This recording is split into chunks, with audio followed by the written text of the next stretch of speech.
Everybody like and subscribe, praise the bell icon. Story number 1. It was a late night, the kind where the streets are eerily quiet and everything seems a little too still. Mark and his friends had been out drinking, and after a long evening, the craving for something greasy and comforting kicked in. They pulled up to the Taco Bell drive-thru, the only place open at this hour. The neon lights flickered, casting an almost haunting glow on the parking lot. Mark was the first to roll down the window and place the order, the usual: burritos, tacos, and a few Baja Blasts to wash it all down. They pulled forward to the window, laughing about nothing in particular, ready to dive into their late-night feast. But as Mark reached for his wallet, he noticed something off. The worker at the window, a woman in her early 20s, stared at him with unsettling intensity. Her face was pale, almost as if she hadn't seen the light of day in years. Her eyes were wide, too wide, and there was a strange, twitching smile on her lips. It didn't quite reach her eyes, which looked vacant, like they weren't focused on Mark at all, but somewhere beyond him. He tried to shake it off, assuming she was just tired, overworked, or maybe just a little quirky. But something about her was wrong. "Your order will be ready soon," she said, her voice hollow and distant. The words felt rehearsed, like she had said them 100 times before, and yet they sounded strange coming from her. Mark just nodded, unsure what else to say. When she handed them the bag, their fingers brushed briefly, and for a split second, Mark could feel an icy chill crawl up his spine. He pulled his hand away quickly, but the feeling lingered.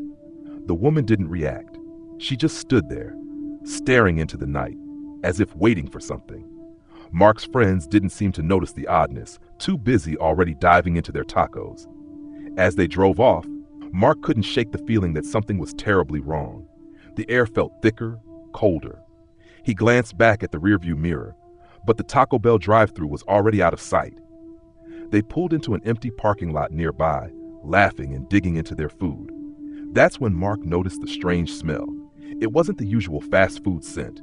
This one was sour, almost rancid. He shrugged it off, assuming it was just the oddity of late-night fast food, but as he bit into his taco, the taste turned his stomach. It was off, unnaturally off. The others didn't seem to notice, but Mark's nausea was growing. His friends continued eating, unaware of the strange sensations overtaking him. Suddenly, his vision began to blur and his heart started racing. He grabbed the edge of the seat for balance, breathing heavily, trying to fight off the panic rising in his chest. "Are you okay, man?" one of his friends asked, looking at him with concern. But Mark couldn't answer. His body was betraying him. The world around him began to distort, like a painting in motion. He couldn't breathe, couldn't think. His mouth felt dry, his skin clammy. He stumbled out of the car, trying to gather himself, but the darkness pressed in on him. He turned to look at his friends, but they were gone, vanished as if swallowed by the night. Panic rose in his throat, and he turned, stumbling toward a nearby convenience store for help, but everything felt wrong. The ground beneath him seemed to ripple, and when he looked down, his legs were gone. Terrified, he stumbled to the nearest streetlight, clutching it for support. He blinked, trying to steady his thoughts. The light flickered erratically, casting eerie shadows across the pavement. But there was something else now, a figure standing just at the edge of the light, barely visible. Mark could make out a faint outline of a person. His heart slammed in his chest. It was her. The woman from the Taco Bell window was standing there, staring at him with that same haunting, empty gaze. Her smile twisted grotesquely, and she slowly reached into her apron. Mark's breath caught in his throat. She pulled out something, a small black vial, the liquid inside glowing faintly. She raised it to her lips and took a long, deliberate sip. The air around her grew colder, and the shadows seemed to stretch unnaturally toward Mark. Then she spoke, her voice impossibly calm. "It's all in the sauce." Mark couldn't move. His body was paralyzed, as if some unseen force had locked him in place. The figure stepped closer, her eyes glinting with something dark. A low, echoing laugh bubbled up from her throat, the sound hollow and sinister. The ground beneath him trembled. It was as if the entire world was folding in on itself, spiraling into some other dimension. Mark's vision faded, and in his final moments of consciousness, he heard her whisper, "You're never leaving this place." When he woke up, He was back in the car, the same Taco Bell bag sitting next to him. His friends were there, laughing, completely unaware of what had happened. Mark glanced around. The night was quiet again, the world seemingly unchanged. But the taste in his mouth was still sour, the feeling of wrongness lingering like a shadow, and when he looked in the rearview mirror, he saw her reflection, standing just behind him, smiling. Story number 2. It happened to a guy named Ethan one October night.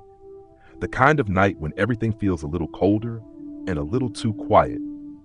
He was driving home from his late shift at the warehouse and, exhausted, decided to grab something quick to eat. Taco Bell was the only place open for miles, so he pulled into the parking lot, which was empty except for a single car parked way off in the corner, its windows so fogged up you couldn't see inside. Ethan ordered at the drive-thru like normal, 2 soft tacos, a chalupa, and a Mountain Dew. The speaker crackled strangely as he spoke, like there was some kind of interference, but he didn't think much of it. He was too tired to care. When he pulled around to the window, the worker wasn't there. The little window was just wide open, no one in sight. He sat there awkwardly, drumming his fingers on the steering wheel, waiting. A minute passed, too. Finally, someone appeared. A man wearing the Taco Bell uniform, but with a hat pulled down low over his face. He didn't say a word, just silently handed Ethan the bag of food and then slowly closed the window without so much as a nod. Something about it unsettled Ethan, but again he brushed it off. He drove into the parking lot to eat, thinking maybe he just caught the guy on a bad night. As he opened the bag, Ethan noticed something weird. The napkins were soaked, like someone had dunked them in water. And the food smelled wrong. Not expired or spoiled, but off, like something chemical. Still, hunger overruled caution. He bit into the chalupa, but as soon as he did, he gagged. There was a strange metallic taste, sharp and bitter. He spat it out into a napkin and peeled the shell open. His stomach twisted. Inside wasn't meat or beans, it was something black, sticky, and writhing slightly like it was alive. Heart hammering, he threw the bag across the car and stumbled out into the lot. As he wiped his mouth, trying to get the taste out, he noticed something. The fogged-up car from earlier was gone. In its place, standing right in the center of the lot under a flickering streetlight, was a man. The same man from the drive-thru window. Only now, Ethan could see his face, and it was wrong. His skin was too pale, almost translucent, and his mouth stretched unnaturally wide, curling up into a grin that showed rows of sharp, uneven teeth. Ethan didn't think. He jumped back into his car, fired up the engine, and sped out of the parking lot. But no matter how fast he drove, when he checked his rearview mirror, the man was still there, standing in the road, grinning, watching. When Ethan finally made it home, heart racing, he locked every door and window. He threw the bag of food into the garbage, double-tied it, and left it outside. But the smell lingered in his apartment, metallic, sour, invasive. That night, as he lay in bed, he could hear faint scratching at the window. Even though he lived on the second floor, he tried to convince himself it was just a cat or the tree branches. But when he finally built up the courage to peek through the blinds, he saw it. The man's face pressed against the glass, grinning wider than ever, tapping a long, cracked fingernail against the window pane. Ethan never went back to that Taco Bell, or any Taco Bell again. Some nights, though, he swears he can still taste that metallic bitterness in the back of his throat. And every now and then, when he drives alone at night, he'll catch a glimpse in his rearview mirror of a standing way too close behind his car, smiling, waiting. Story number 3. It was a rainy Thursday night when Lena decided to grab Taco Bell for dinner. She was driving home from her college night class, stomach growling, brain fried. She pulled into a location she hadn't been to before, one tucked way back off the main road, half hidden behind a gas station. The lot was empty except for the drive-thru line where a single car waited ahead of her. The place looked like it hadn't been renovated in decades. Flickering lights, cracked pavement, weeds growing through the lot. When Lena finally pulled up to the speaker, the voice on the other end sounded strange. It was soft, almost a whisper, and the words were distorted. She leaned closer to hear it better, but it wasn't giving her the usual greeting or asking for her order. It just said, "Come inside." Lena hesitated. Maybe the drive-thru was closed? She considered driving off, but something compelled her to stay. Against her better judgment, she pulled around and parked. The front doors were unlocked, but the restaurant was completely dark inside. No buzzing menu boards, no voices, no music. Just the low hum of fluorescent lights and the wet squeak of her sneakers on the tile floor. A single bell above the door jingled as she entered, echoing into the empty space. No employees, no customers, just empty tables and chairs that seemed somehow wrong, off-kilter, like they'd been moved in a hurry. As she stepped further inside, she noticed the cash register light blinking faintly. Behind the counter, a dark doorway gaped open, leading into the back kitchen. From that doorway, she heard it, a low, wet slurping sound. "Hello?" she called out, her voice cracking. No answer. The slurping stopped. Something shifted in the darkness. Lena took a step back toward the door, but when she turned around, it was gone. The entrance was just a blank wall now, grimy and cracked like it had always been that way. Heart hammering, she spun back toward the counter, just in time to see a figure emerging from the kitchen. It wasn't a person, at least not anymore. It wore the uniform of a Taco Bell worker, but its limbs were too long, bending at odd angles like broken bones. Its face was a smear of melted features, no eyes, no nose, just a twisted mouth stretching across where its face should be. In its hand, it clutched a crumpled Taco Bell bag, leaking black fluid onto the floor. It gurgled out a word, maybe her name, but it sounded wrong, broken into too many syllables. Lena bolted, sprinting toward the corner of the restaurant where she thought the windows were. She slammed into them hard, but instead of glass, the windows were bricked over, rough and cold. She turned back and saw more figures now, spilling out of the kitchen, dozens of them, all in ruined uniforms, dragging themselves across the floor, their mouths opening and closing in a horrible, silent scream. She didn't remember how she got out, just the feeling of tearing herself away from that place, running through the rain-soaked parking lot, barefoot and bleeding, her shoes left behind somewhere inside. She jumped into her car, peeled out of the lot, and didn't stop until she got home.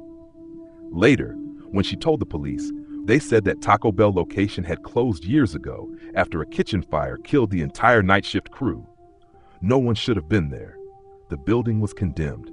They found her car's dash cam footage, but the tape was just static, except for one frame showing Lena's face, wide-eyed in terror, and behind her, the faint shape of a melted figure smiling just over her shoulder. Story number 4. It was the summer of 2019 when Jordan, a truck driver, found himself starving on a long haul through the Arizona desert. He pulled off the highway into a tiny town he'd never heard of, one of those blink-and-you'll-miss-it places with a gas station, a few boarded-up shops, and strangely, a glowing Taco Bell that looked brand new. It didn't match the rest of the town. Too clean, too perfect. Like it had just been built overnight. He pulled into the drive-thru, placed a quick order, and waited. The voice that took his order had a strange echo to it, like the speaker wasn't working right. He didn't see anyone inside, just faint movement behind the tinted windows. When he got to the pickup window, the worker wasn't there. The food was already sitting on the ledge, waiting, with a receipt tucked under the bag. Jordan took it, a little unsettled, but hungry enough to ignore the weirdness. He parked nearby under a flickering streetlight, cracked open the bag and started eating. The food tasted fine, normal, even good, but the moment he took a sip of his drink, everything changed. He blinked, suddenly disoriented. The sky had gone pitch black. No stars, no moon, just darkness, thick and unnatural.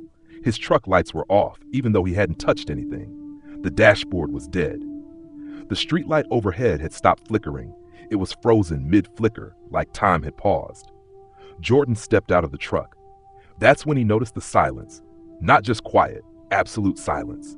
No crickets, no wind, not even the sound of his own breath. He tried to call out, but no sound came from his mouth. Panic set in fast. The Taco Bell was still lit, perfectly normal inside, but now the windows were full of faces, hundreds of them. Pale, identical faces pressed against the glass, wide-eyed and expressionless. They didn't blink, they didn't move, just stared.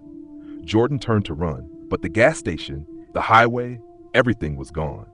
Just an endless black void surrounded the Taco Bell now, like the building was floating in space. He turned to jump back into his truck, but something was sitting in the driver's seat. It looked like him, but older, dirty, with sunken eyes and a twisted grin. His doppelganger stared at him and mouthed the words, "Welcome back." Jordan screamed. This time the sound returned, and suddenly the light snapped back on. The sky returned. The streetlight buzzed. His truck's engine was running like normal. Shaking, he looked inside. The seat was empty. He drove for hours without stopping, trying to get as far away from that town as possible. But here's the worst part. Ever since that night, every Taco Bell he passes, no matter the state, no matter the town, looks exactly the same. Same spotless exterior, same tinted windows. And sometimes when he glances inside, he swears he sees one of those blank faces watching him from the counter, waiting.